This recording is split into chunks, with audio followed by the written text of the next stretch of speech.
कि सुनील पांडे और हुलास पांडे अपराध जगत से आगे बढ़ गए, करोड़पति और अरबपति हो गए, रोड छाप थे।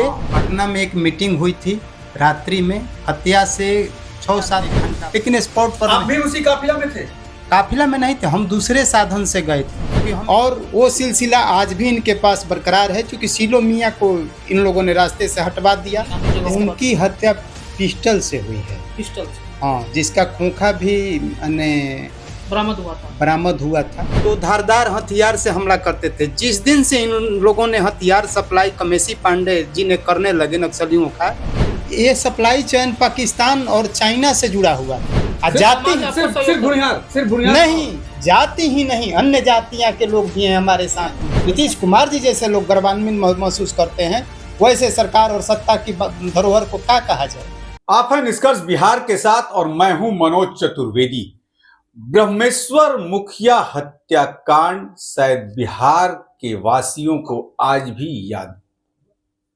सबसे बड़ी बात यह है कि इस हत्याकांड के चश्मदीद जो गवाह हैं, उन्हें हमने आज खोज के निकाल लिया है। और निकालने का कारण यह है कि तरारी विधानसभा में चुनाव भी है और तरारी का जो वोटर है, खास करके भुनिहार वोटर, करीब 70,000 की संख्या में है।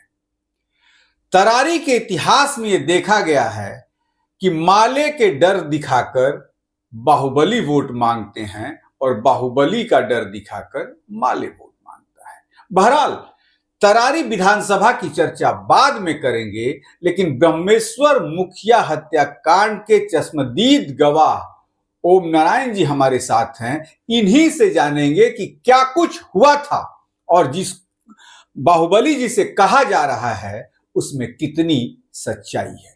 ओम जी, पहले स्वागत है आपका। जी, आपके सभी दर्शकों को मेरे तरफ से प्रणाम। क्या हुआ था उस दिन? देखिए, मुखिया जी का हत्या हुलास पांडे ने किया। सुबह का समय था, हम भी वहां पर मौजूद थे। इन्हीं लोगों ने बुलाया था, हम वहां गए थे, वहां मौजूद थे और सीबीआई के हम अपने 164 के बयान में सब कुछ बताए थे। चार्जशीट उसी पर हुआ। नहीं, ओम जी, एक बात आप खुल के बता दीजिए हमें और हमारे दर्शकों को भी कि शायद हत्या के पहले 3-4 घंटे पहले एक मीटिंग हुई थी और उस मीटिंग में आप भी थे। हाँ, पटना में एक मीटिंग हुई थी रात्रि में, हत्या से 6-7 घंटा पहले। सुनील पांडे मीटिंग कराए थे अपना एथी पर, आवास पर, 26 नंबर या कौन नंबर उनका आवास था उसी पर, और वहां से मीटिंग करके और तब यहाँ से लोग चले थे। और स्पॉट पर सुनील पांडे हमें दिखाई नहीं दिए। हो सकता है होंगे भी अगल बगल, तो हम नहीं जानते हैं, लेकिन स्पॉट पर आप भी उसी काफिला में थे? काफिला में नहीं थे, हम दूसरे साधन से गए थे, क्योंकि हम एकादशी उस दिन भूखे हुए थे, पारण किए, तब यहाँ से हम गए थे। तो स्पॉट पर उस समय 8 व्यक्ति दिखाई दिए थे। 8 व्यक्ति पर सीबीआई ने चार्जशीट किया। हुलास पांडे, नंदगोपाल पांडे, मनोज पांडे और लोग हैं। सब लोग का नाम मैंने चैनल पर अभी नहीं बताना चाहते हैं। तो हत्या हुई मुखिया जी का। उसमें सुनील पांडे षड्यंत्र कर्ता में थे। मीटिंग करने, जब पहले मीटिंग हुआ, उस मीटिंग में इन्होंने आदेश दिया होगा, तबे हत्या हुआ। बड़े भाई हैं हुलास पांडे के, हर चीज में शामिल रहते हैं। उसमें कैसे सीबीआई छोड़ दिया, अब क्या बात है वो तो सीबीआई बताएगी। सुप्रीमेंटली चार्जशीट में कैसे छोड़ दिया है सीबीआई, कैसे बरी कर दिया है हमारे सुनील पांडे को। हम तो जो बात है वो कोर्ट में भी कहेंगे कि ये वारदात वहां पर हुई थी, किस चलते सीबीआई छोड़ी। अब तो सीबीआई जवाब देगी कोर्ट में। सर, आपने एक चर्चा करी कि मीटिंग जब हुआ था वहां पे हम भी मौजूद थे, हम जो है सारा चीज हम अपनी आंखों से देख रहे थे। मीटिंग में आखिरकार हुआ क्या था, किन चीजों को लेकर बात हुई थी? मीटिंग में इन लोगों ने अपने गुर्गा को ही ले गए, न बॉडीगार्ड को ले गए, न हमको ले गए। इनके जो अंदर आप नहीं गए थे? ना अंगरक्षक न इनका गया, न ड्राइवर गया, न हम गए। 4-5 गुर्गे और हुलास जो गए थे ना हुलास पांडे के साथ कुछ लोग आए थे, इनके फ्लैट से उनके फ्लैट पर, सुनील पांडे के फ्लैट पर। सुनील पांडे के फ्लैट पर मीटिंग हुआ और वहां से जो लोग चले तो उसमें करीब 3 गाड़ी थी, 3 गाड़ी, जिसमें एक गाड़ी पर हम भी बैठे हुए थे और हम सगुना मोड़ पर एकादशी किए हुए थे, तो इसलिए हम उतर गए कि भैया पारण करके हम टाइम पर जुट जाएंगे। मीटिंग में? हाँ, वहाँ सुबह होते होते आ रहा हम जुट जाएंगे, अच्छा। क्योंकि सर्किट हाउस का लोग कहा कि कुछ वहाँ पर काम करना है, ठीक ना। तो इस चलते, और केस में कोई त्रुटि ना हो इसलिए उसमें विस्तार हम ज़्यादा नहीं बता पाएंगे। तो लेकिन जब आप मौजूद थे, स्पॉट पे मौजूद थे, तो आपने आप कितने दूरी पर थे, किन चीजों से जो है उन पर वार किया गया, आखिर उनकी जो डेथ हुई है किन चीजों के स्पॉट पे हुई या कहाँ कहीं अन्य जगहों पर? उनकी हत्या पिस्टल से हुई है। पिस्टल से? हाँ, जिसका खोखा भी बरामद हुआ था।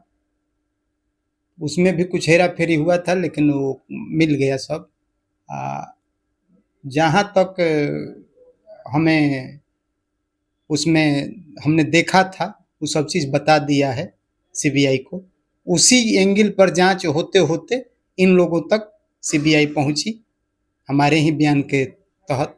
जी, एक बात और चर्चा में आती है कि एक जो पुरानी बातें, हम पुराने लोगों से जब हम बातें किए हैं, तो एक बहुत बड़ी बात और चर्चा में आती है कि विदेशों से तक बाहुबली लोग हथियार मंगवाते थे और माले को ये लोग सप्लाई करते थे। क्या ये सब, आप तो बड़े नजदीक से वहां जुड़े हुए हैं, क्या? हमारा जन्म जो हुआ था 74 में, तो होश आने के पहले तो हम कुछ नहीं बता सकते हैं। जो 10-12 साल के पीछे, 10-12 साल की उम्र के बाद से जो कहानियां हमें सुनने को मिली है और जानने को और देखने को मिली है, उसमें यही मिली है कि इनके पिताजी जो थे, किनके पिताजी? सुनील पांडे के पिताजी, जो कमेसी, क्या नाम था? स्वर्गीय कमेसी पांडे, नावाडी इन लोगों का निवास स्थान है। वो उस क्षेत्र में ही नहीं, मगध के क्षेत्र में, उत्तरी बिहार के क्षेत्र में, पूरे बिहार में वो हथियार सप्लाई किया करते थे कमेसी पांडे। उनके हथियार खरीदार कुछ अपने वर्ग के लोग भी थे, कुछ नक्सली वर्ग के लोग भी थे, और नक्सलियों का हथियार नहीं था तो धारदार हथियार से हमला करते थे। जिस दिन से इन लोगों ने हथियार सप्लाई कमेसी पांडे जी ने करने लगे नक्सलियों का, नक्सलियों के पार्टी में वो गए, फौज से छोड़ के आए थे तो पहले कम्युनिस्ट पार्टी में गए थे, उस समय कम्युनिस्ट कहा जाता था। तो नक्सलियों के पार्टी में गए तो इन्होंने हथियार दिया, जिस हथियार से उन सबों का मनोबल बढ़ा और भूमिहारों और राजपूतों की असंख्य हत्या उन लोगों ने किया, बड़े बड़े नरसंहार किए, जनसंहार किए। इन्हीं के सप्लाई किए हुए हथियारों से हुआ। एमसीसी को भी इन्हें हुलास पांडे ने, जांच का विषय है, जांच किया जाए तो सब तथ्य आ जाएगा सामने। एनआईए लगी हुई है कि जो वर्तमान में एमसीसी है, इन्होंने डिपो से जो AK-47 गायब करवाया, संलिप्तता इनका है, वो हथियार सब इन्होंने एमसीसी को सप्लाई किया। उस जांच का विषय है, एनआईए जांच करे पूर्ण रूप से, इनका सभी गुर्गे को अरेस्ट करे, पूछताछ सघनता से करे, तो हमें उम्मीद है कि वो भी हथियार का खुलासा हो जाएगा। ये जो सप्लाई चेन है, आपने हथियार का जिक्र किया कि ये सप्लाई हुलास पांडे के पिताजी, सुनील पांडे के जो पिताजी हैं, वो मशीन गन जो है अपराधी को, जो अपराधी किस्म के जो लोग हैं उनको सप्लाई करते थे। ये सप्लाई चेन जो है कहाँ से जुड़ा हुआ था? ये सप्लाई चेन पाकिस्तान और चाइना से जुड़ा हुआ था। विदेशों से इनका हथियार आता था। एक इनके पास सिल्लू मियाँ करके रहा करते थे, वो हथियार का विदेश से सप्लायर थे, मंगाते थे और वो इनको हथियार दिया करते थे, और ये पब्लिकली इनका पैक था तो ये लोग करते थे, इनके पिताजी करते थे। और वो सिलसिला आज भी इनके पास बरकरार है, क्योंकि सिल्लू मियाँ को इन लोगों ने रास्ते से हटवा दिया, जिसका प्रमाण तो पूर्ण रूप से नहीं है, लोगों के सुनने से आता है कि इन लोगों ने ही सिल्लू मियाँ को। मैं रोक रहा हूँ जरा सोम जी। कहा जाता है कि सिल्लू मियाँ के ये लोग जो हैं वो बॉडीगार्ड के रूप में भी काम इन्होंने किया। हाँ, इन लोगों का ये पुराना आदत है कि किसी को ये लोग पीछे रह कर के उनके बारे में जान लेते हैं और बाद में उन्हें रास्ता से हटा देते हैं। तो क्या लग रहा है कि इस तरीके का जो घटना है, अभी आपने भी वर्तमान समय का जिक्र किया कि अभी भी वो सप्लाई चेन जो है जारी है, क्या कोई उसका प्रामाणिकता है? प्रामाणिकता है, इनके पास वही लोग मिलेंगे जो उस तरह के लोग हैं, हथियार सप्लायर, ड्रग सप्लायर या गंजा सप्लायर। जाइए आज क्षेत्र में भी देखिए, बालू माफिया, हथियार सप्लायर, गंजा बेचने वाला, सब वही लोग तो इनके साथ घूम रहे हैं। प्रामाणिकता देखना क्या, जाइए देखिए, जिनको उस केसों में नाम है वही लोग सब इनके पीछे घूम रहे हैं। तरारी में भी जाकर के देख लीजिए, आज कहना क्या है, वर्तमान में भी वही लोग जिनके साथ हैं, जिनका वैसे वैसे चीजों में नाम है। तरारी की जनता, आप भी तरारी से हैं, तरारी की जनता को कैसे मुक्ति मिलेगी? एक तरफ माले है, उसका डर ये लोग दिखाते हैं, और एक तरफ ये लोग माले का डर दिखाते हैं। देखिए कैसे मुक्ति मिलेगी तरारी की जनता को कि तरारी विकास की तरफ बढ़े, तरारी के बच्चे शिक्षित हों, तरारी की बच्चियां शिक्षित हों? क्या भूनिहारों के पास कोई विकल्प है? पहली बात तो कि पहले हम तरारी में थे, अब हम अगियाव में आ गए हैं, हमारा गांव अगियाव में आ गया है। लेकिन हमने जमाने का होश संभाला है, तो हम तरारी में थे तब तक। सहार कहा जाता था, वहां के कांग्रेस का विधायिका हुआ करती थी। उस समय का जो चैन था वो आज चैन नहीं है। जब से इन दोनों पार्टियों को वहां पर चरण पड़ा है तो क्षेत्र बर्बाद के कगार पर हो गया है। बर्बाद, वहां नशा खुराना बढ़ा, वहां अपराधी बढ़े, वहां अपराध बढ़ा। चूंकि लोगों को लगता है कि सुनील पांडे और हुलास पांडे अपराध जगत से आगे बढ़ गए, करोड़पति और अरबपति हो गए, रोड छाप थे, यानी इनका नाम पड़ता था चोरी डकैती पकेटमारी अपहरण गुंडागर्दी में नाम पड़ता था, और आज वो व्यक्ति धनवान बन गए इस कर्म कर करके। तो हो सकता है हम भी बढ़ जाए, यही चाहत लेकर के वहां की जनता, नौजवान साथियों जो इनके साथ घूम रहे हैं, नौजवान भाई जो घूम रहे हैं, वही आशा लेकर के घूम रहे हैं कि हम भी अपराधी के साथ रहेंगे तो हो सकता है हमारा भी कायाकल्प हो जाएगा। उनके पद चिन्हों पे चलेंगे तो? हाँ, उनके पद चिन्हों पे चलेंगे तो ये आशा। लेकिन ये जागरूकता फिर फैलेगी कैसे? देखिए, यही तो फैलाने के लिए वहां पर जन सुराज आई है। जन सुराज जो आई है, यही चीज को एक तरह से माने पर्दा ढक करके और आगे बढ़ाने के लिए जन सुराज का नाम ले रहे हैं। कई लोग कहेंगे कि जो है जन सुराज पार्टी से जो इन्होंने पैसा लिया है प्रचार करने का। जाकर के पूछ लें या तंत्र से जांच करा लें, या इनको कोई गवाह मिल जाए कि हाँ ओम नारायण को 1,00,000, 2,00,000, 5,00,000 दिए हैं। आज भी ओम नारायण को सारा शरीर खंगालिएगा तो लगता है कि कुछ चंद सिक्के मिलेंगे, कागज का नोट नहीं मिलेगा। जब कागज के नोटे इनके पास भारी रहता तो पिछले साल की ही बात है कि हमारा घर सीज कर लिया गया था 23 में, हमारी समाज की। वो आज भी मैं नहीं भूल सकता हूँ, ऋणी हूँ कि समाज ने हमारा घर छोड़ाया था। किसने कब्जा किया था? बैंक ने कर लिया था। बैंक नीलामी के कगार पर इन लोगों के सहयोग से बैंक किया था। अच्छा, इन लोगों ने अहम भूमिका हमारे घर सीज कराने में लगाए थे। बैंक से आपने किसी भी प्रकार का लोन लिया? हाँ, लोन, होम लोन लिए थे, जिसमें हमारा घर सीज हो गया था। इन लोगों के सपोर्ट से हुआ था हमारा सीज घर। ये पूर्ण दावे के साथ कहता हूं हम। जहां तक बात है जन सुराज की, तो भविष्य लेकर के आया है जन सुराज तरारी के क्षेत्र में। अगर वहां की जनता जिता देगी तो मैं जानता हूं कि पूरे बिहार में जन सुराज छा जाएगा। ये आप भूनिहारों से अपील कर रहे हैं ना, तरारी की जनता से अपील कर रहे हैं? तरारी की पूरी जनता से हम अपील कर रहे हैं। हम कुछ जाति विशेष पर नहीं कर रहे हैं, क्योंकि तरारी की जनता जो है असलियत को समझे कि आप कल माले में रह करके क्या फायदा आपने उठाया। आप जो 70 और 90 के बीच में आप हुआ करते थे कि आपके उसी फैक्ट्री से आपका बेटा बेटी का ब्याह हुआ करता था, उसी सोन नदी से आप फसल काट करके इस सीजन में आप साग सब्जी खाते थे। आज वही इन बाली माफियाओं ने कर दिया है कि आपका चलना फिरना मुश्किल हो गया है। आपके चापाकल सूख जा रही है फरवरी के महीना में, आपके पानी का लेयर कहाँ चला जा रहा है। इसलिए भविष्य के साथ ये सरकार आपसे खिलवाड़ कर रही है। तरारी ही नहीं, 610 किलोमीटर जो पड़ता है सोन नदी का किनारा, दोनों तरफ आज त्रस्त है। कुछ गिने चुने चंद लोगों ही उससे बढ़ रहे हैं आगे, न कि आम जनता की बढ़ावा उससे है।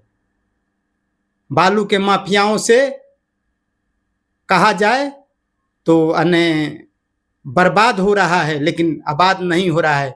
जो सोन नदी हम लोगों के लिए था मुक्तिदायिनी, जो कि हमारे पूर्वजों का दाह संस्कार हुआ करता था, आज उस धरती को हम लोग को सुरक्षा करना चाहिए, तो वो हमें सुरक्षा देगी। नदी नहीं रहेगी तो हम कैसे रहेंगे?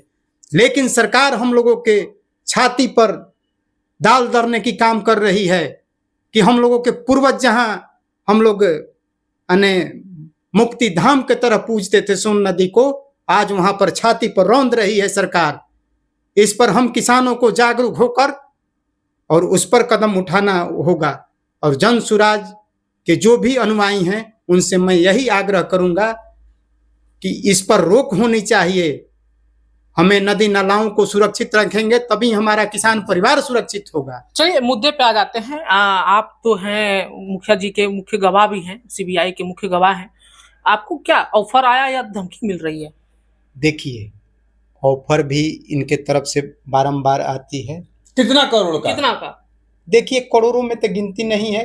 कोई कुछ करोड़ कहता है, कोई कुछ लाख कहता है। इस चीज पर हम नहीं कहेंगे। और धमकी छोड़ तो 3-3 बार गोली हम पर चल चुका है, जो कि FIR दर्ज है सीबीआई में भी, बिहार सरकार में भी। लेकिन साक्ष्य नपाता कर देते हैं। जो व्यक्ति गोली चलाने हम पर जाता है उसको दिखवा देते हैं थाना से कि ना वो तो फालना जगह है, वो झूठ बोल रहे हैं। झूठ बोल रहे हैं। हाँ। तो कोर्ट के माध्यम से किसी भी प्रकार का आपको प्रोटेक्शन? कोर्ट के माध्यम से तो अभी तो नहीं मिला है। परिवार तो भयभीत होगा? हमारा परिवार भयभीत होने वाला नहीं है ऐसे लोगों से, ठीक ना। क्योंकि न हमारी औरत डरती है, न हमारा बेटा डरता है। वो सब भगवान का पुजारी है। न कोई बचा सकता है मृत्यु भुवन पर, और न कोई मार सकता है। मारने और मराने वाला का विधि सब ऊपर वाला तय करते हैं। उस विश्वास पर हम अभी ये जो कंट्रोवर्सी है, मुखिया जी का जो मामला है, ये अभी दब चुका है। क्या लगता है कि आने वाले समय में जब तक वो निष्कर्ष नहीं निकल जाता तब तक आप शांत बैठिएगा कि मतलब? ना दबा नहीं है। देखिए, कुछ कारण हो सकता है, कुछ कोर्ट के नासमझी कहा जाए या उनको अनुभव नहीं होगा, इसलिए वहां से थोड़ा सा इन लोगों का राहत हो गया, या कुछ और बात होगा तो हम नहीं कह सकते हैं। लेकिन हाई कोर्ट गया है, हम लोग ऊंची अदालत में, उससे भी अगर नहीं विश्वास होगा तो ऊंची अदालत में जाएंगे, उससे भी नहीं होगा तो एक और होती है संस्था जो कि देश छोड़ विदेश में जाता है। हम लोग न्याय के लिए जब तक कि शरीर में सांस रहेगा तो न्याय मांगते रहेंगे। मुखिया जी के प्रक्रिया में आप अकेले लड़ रहे हैं या आपके पीछे जो है कुछ और लोग हैं? और लोग? हम अकेले कैसे लड़ रहे हैं? पर साल तो प्रत्यक्षम प्रमाणम आपके सामने है कि हमारा घर सीज हो गया तो पूरा समाज खड़ा था पीठ पर, तो हम अकेले कैसे लड़ रहे हैं भैया? हमारे पीठ पर हमारा पूरा समाज है। जाति सिर्फ बुढ़ियार नहीं, जाति ही नहीं, अन्य जातियां के लोग भी हैं हमारे साथ में। ऐसे हम कैसे कहते हैं? घर छोड़ाने में जाति तो साथ देवे किया है, अन्य जातियां भी किसी न किसी रूप में लोग साथ दिए हैं। किनको हम कहें कि नहीं दिए हैं? किसी न किसी रूप में तो साथ देवे किए हैं। कोई मुंह से आवाजें दे करके करे, या कोई समर्थन दे करके करे, या कोई पैसा से करे, लेकिन साथ तो हमेशा हर कोई का मिलता है। मान लीजिए कभी कहीं जाते हैं, एक गिलास कोई पानी पिया दिया तो उसका भी समर्थन है हमारे साथ। हम कैसे कह देंगे कोई व्यक्ति नहीं साथ दिया? तो गांव वाला कह रहा है कि मतलब जो है अगर मुखिया जी को न्याय नहीं मिलेगा, क्योंकि वो बहुत अच्छे व्यक्ति थे, न्याय मिलेगा। मुखिया जी किसान परिवार के लिए भगवान थे। उनके हमेशा चाहना थी कि किसान का विकास हो, अव्वल दर्जा का विकास हो, किसान का बच्चा पहलवान हो, किसान के बच्चा पढ़ने में तेज हो, IAS हो, IPS हो। और उनका गरीबी और अमीरी का लड़ाई था, न कि जब से जेल से आए थे तो बोले थे कि वो जो दौर था खत्म हो गया, अब गरीबी और अमीरी का लड़ाई लड़ना है। सामंत शाह के वो भी विरोधी थे। सामंत शाह उसी को कहा जाता है जैसे कि ये लोग कर रहे हैं, इसी को सामंत शाह असली रूप में कहा जाता है। नोच खसोट को अपने लिए बढ़ाए। छोटा सा और अंतिम सवाल लेंगे। आपने अभी कुछ देर हमारे वीडियो में ही कहा है, इन्हीं लोगों के कारण जो है जंगल राज की उपाधि मिली है। हाँ, जंगल राज की उपाधि उसी दिन से आया, बिहार को बदनाम किया गया जिस दिन से रमेश चंद्रा डॉक्टर जी को अपहरण किया गया। अपहरण ये लोग किए थे? हाँ, यही लोग किए थे। नाम तो इन्हीं लोगों का आया था, पेपर मीडिया हर जगह छपा था, कोर्ट में भी आया था। भले ही दमखम पर या जिस रूप में बरी हो जाए, अपने रसूख कहिए चाहे जो भी कहिए, जब इनके साथ अमित शाह जैसा लोग फोटो खिंचा करके अपने आप को गर्वान्वित महसूस करते हैं, नीतीश कुमार जी जैसे लोग गर्वान्वित महसूस करते हैं, वैसे सरकार और सत्ता की धरोहर को क्या कहा जाए।